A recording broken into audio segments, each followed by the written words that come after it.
boring, nothing happens when you shoot. So let's create some particles. Right click in the hierarchy, effects, particle system. And now you have nice particles. So I'll call it hit particle. And I will change the duration, change the start size, make it a curve so it is starting small and then getting bigger, or maybe starting big and getting smaller. Change the lifetime, change the start speed, just play around with things. I'll change the color to red maybe. I can also choose random colors between two colors. There's a lot to do here. I'll open the renderer, click on the material and choose sprite default. So now in the texture sheet animation, I can change from grid to sprites. And then under this, I can choose a sprite. So I create a little arrow in Photoshop, which has a transparent background and is white. And now I can shoot arrows. It's not shooting, but it's just particles. So I will just continue playing around, change the size over lifetime and make it look like an explosion. You can spend a lot of time, so I accelerated this so you're not getting bored, but just playing around to get the effect that you want. There are a lot of options. When you are done, just make sure to check if your animation should be looping or not. So while I'm working on the particle system, I just leave it to looping,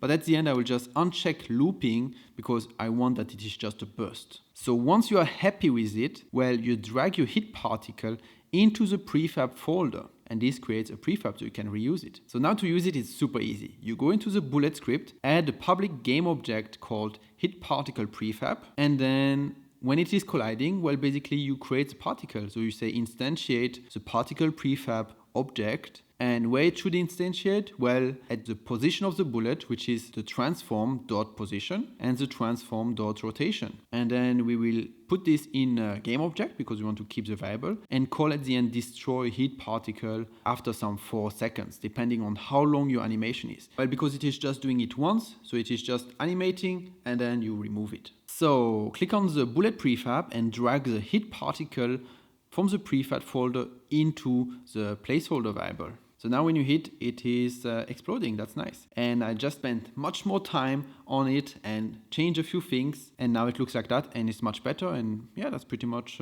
good. So what did I change? I will just show you quickly. I reduced the lifetime and the speed. And in the shape, I made sure to choose sphere and leave all position and rotation to 0. And that's it. Straight to the point. That's how you use particles in Unity. And you can really spend a lot of time on it and it makes your game so much cooler.